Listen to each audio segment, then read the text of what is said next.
जय हिंद दोस्तों। और जैसे आपको पता है कि यूपी पुलिस कांस्टेबल का एग्ज़ाम चल रहा है और आपको इसमें दिख ही रहा होगा कि मैंने एक कट ऑफ बनाई है। ये कट ऑफ जो बनाई गई है यूपी पुलिस कांस्टेबल के लिए सारे एग्ज़ाम की है, यानी जो आपका 17 का एग्ज़ाम है या जो 18 का एग्ज़ाम है उसके हिसाब से ही है। कहने मतलब ये है कि यूपी पुलिस कांस्टेबल में जो पेपर आ रहा है और जो पेपर का लेवल है ये बिल्कुल अद्भुत रूप का है, क्योंकि आज तक पुलिस कांस्टेबल में इस तरह का पेपर नहीं आया था। और इसमें सबसे बड़ी बात यह है कि जो पेपर ये लोग बना रहे हैं, जिस तरह का उन्होंने सिलेबस दिया है उसके अनुसार बहुत सारी चीज़ें क्या है थोड़ा सा हमें अलग अलग नज़र आती हैं। अलग अलग नज़र आने का मतलब ये है कि इसमें जो नंबर ऑफ़ क्वेश्चन है वो 150 है, और नंबर ऑफ़ क्वेश्चन जो 150 है उसके हिसाब से आपको क्या है प्रत्येक क्वेश्चन में आपको क्या है 2 मार्क्स मिलेगा। मैं 2 मार्क्स का क्वेश्चन है तो टोटल 300 मार्क्स का पेपर है। अब बेसिकली देखा जाए कि जो 150 क्वेश्चन आपको अटेम्प्ट करने हैं, उन 150 क्वेश्चन को अटेम्प्ट करने के लिए आपके पास केवल 2 आवर्स है। और उसमें सबसे बड़ी बात है कि जो 2 आवर्स दिए गए हैं, इनमें आपके पास मैथ्स और रीज़निंग क्या है बहुत बड़े लेवल पे दे रखी है। जीएस भी है, लेकिन क्या है मैथ्स, रीज़निंग और उसमें एक एप्टीट्यूड पूछा हुआ है, एक मेंटल एबिलिटी पूछी हुई है, एक आईक्यू पूछा हुआ है, इस तरह की चीज़ें पूछी गई है। और ये सब के सब क्या है टाइम कंज्यूमिंग है। टाइम कंज्यूमिंग है तो टाइम कंज्यूमिंग का मतलब सीधा सा ये है कि आप ये लगा लो, अगर टाइम कंज्यूमिंग है तो 60,000 जो पद आपके आए हैं, 60,000 64,000 जो ये पद आए हुए हैं, इन 64,000 पदों में लगभग लगभग 84 लाख बच्चों ने फॉर्म भरा है। अब इसमें एक कैलकुलेशन किया जाए कि 84 लाख अगर बच्चों ने फॉर्म भरा हुआ है तो उसमें से लगभग लगभग जो पीसीएम ग्रुप के बच्चे होंगे, एक तो कई लोग पीसीएम लेते हैं, पीसीएम के बाद काफ़ी चीज़ें करते हैं। दूसरा पीसीएम ग्रुप के बच्चे होंगे और कुछ बच्चे ऐसे होंगे जिन्होंने ग्रेजुएशन टाइम पे कर लिया होगा और उनका पीसीएम ग्रुप मतलब ग्रेजुएशन में पीसीएम ग्रुप होगा, या फिर वो लोग क्या है किसी टेक्निकल कोर्स में होंगे। तो उनके लिए कांस्टेबल निकालना थोड़ा सा ईजी हो जाएगा, क्योंकि नंबर ऑफ पोस्ट बहुत ज़्यादा है, 60,000 पद हैं और उनके बिहाफ में बच्चों की संख्या क्या है ठीक ठाक है, 84 लाख के आसपास जा रही है जिन लोगों ने फॉर्म भरा है। तो उसके अनुसार ही मैंने आपको एक कट ऑफ दिया है। ठीक है, जिसमें बताया कि जर्नल के लिए जो कट ऑफ रहेगा वो मैंने बताया कि आपको आप 110 क्वेश्चन भी करते हो तो आपको 220 नंबर आ जाते हैं। नॉर्मली क्या होता है किसी भी एग्जाम में, जब कोई एग्जाम होता है उसमें 60% से ऊपर हमेशा कट ऑफ रहता है, क्योंकि 60% में फर्स्ट डिवीजन होती है तो 60% से ऊपर हमेशा कट ऑफ रहता है। तो आप ये लगा लो कि 150 का 60% कितना होता है। ठीक है ना, तो 150 का 60% लगा दो, 15 छक्का 90, यानी कि सीधा सीधा आपको 90 प्लस आपको नंबर लाने हैं। लेकिन यहाँ पर क्या कंपटीशन में क्या है लोगों की संख्या बढ़ गई है, इसमें लोगों की संख्या बढ़ गई है और प्रोबेबिलिटी बढ़ गई है। ऐसा नहीं कि बहुत कम लोगों ने भरा हुआ है, बस ये है कि इसमें जो बड़े बच्चे हैं जो लंबे समय तैयारी करें वो लोग इसमें शामिल नहीं है। तो उन लोगों के आने से क्या है थोड़ा सा इसमें फ़र्क पड़ा है। तो इसलिए क्या है यहाँ पर क्या है जो कट ऑफ हम थोड़ा सा ऊपर रख सकते हैं इसमें, यानी कुल मिला के अगर आप 4 शिफ्ट में एग्ज़ाम होगा, एक 17 का होगा, एक 18 का, टोटल 4 बार एग्ज़ाम होगा ये। और उसके हिसाब से जो 4 बार एग्ज़ाम होगा उसके हिसाब से अगर आप किसी भी शिफ्ट में, ठीक है ना, एक टारगेट लेके चलो, आप मैक्सिमम अटेम्प्ट मत करो। अगर आपने मैक्सिमम अटेम्प्ट करने की सोची मैं ये भी कर लेता हूँ वो भी कर लेता हूँ, तो ऐसे में आपके क्या है आपको पता है 0.5 कट रहे हैं सीधा सीधा एक क्वेश्चन गलत होने पे। ठीक है ना, तो 0.5 करने का मतलब आप समझ लो।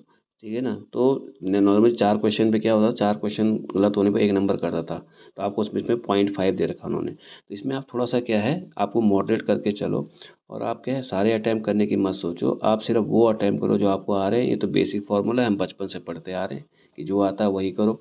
लेकिन ये कि आपको मैक्सिमम अटैम्प्ट करना कि ये भी करना ये भी करना, तो आपकी सबसे बड़ी क्या है आपकी एक्यूरेसी होनी चाहिए, यानी आपकी मैथ्स रीजनिंग बहुत ही माशाल्लाह होनी चाहिए, बहुत ही बेहतरीन होनी चाहिए।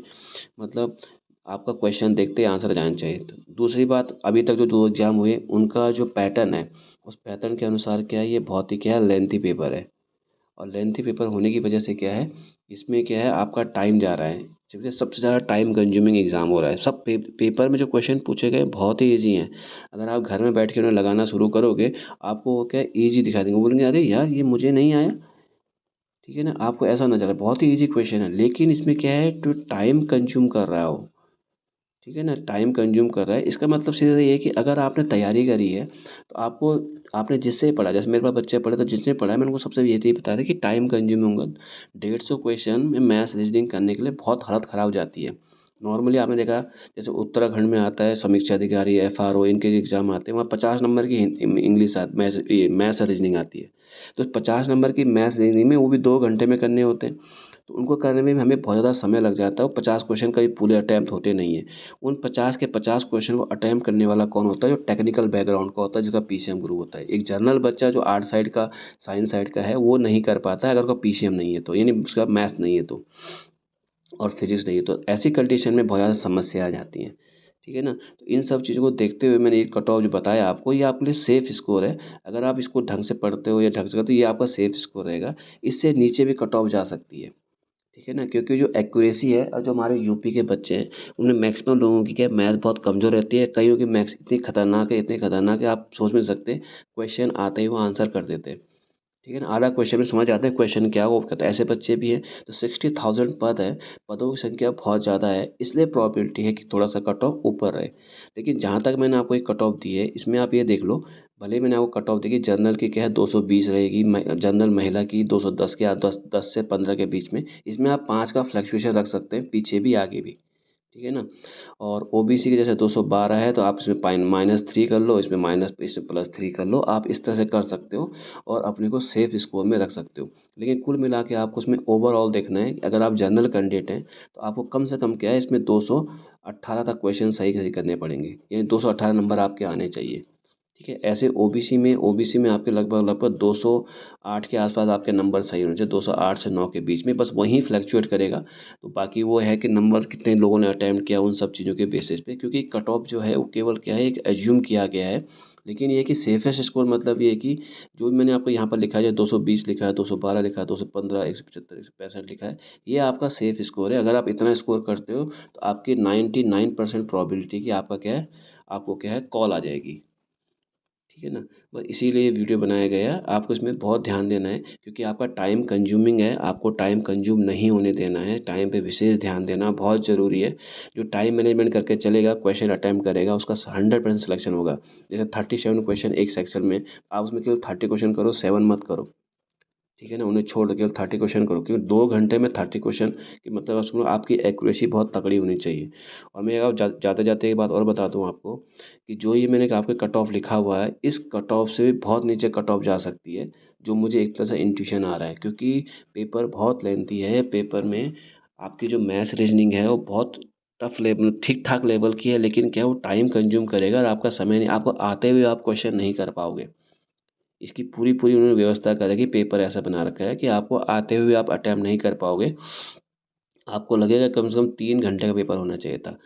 अगर 3 घंटे का पेपर होता तो ये कट ऑफ बहुत ऊपर चली जाती, लेकिन 2 घंटे के पेपर में ये सब चीज़ें मैनेज करना बहुत टफ है, बहुत मुश्किल है। आसान नहीं है यूपी कांस्टेबल का पेपर, क्योंकि इसमें आपका टाइम जा रहा है, टाइम कंज्यूमिंग पेपर है, पेपर बहुत लेंथी हो रहा है। जो एक्सपर्ट हैं, जो लोग आपको पढ़ाते हैं, क्योंकि वो आपको जब पढ़ाते हैं तो कैसे पढ़ाते हैं, आपको क्लास के अंदर पढ़ाते हैं, एक क्वेश्चन को समझाने में बहुत टाइम लगाते हैं, वो अलग चीज़ है। आपने अगर टेस्ट सीरीज भी की, वहाँ भी आपको ईजी पेपर मिला होगा, ठीक है ना।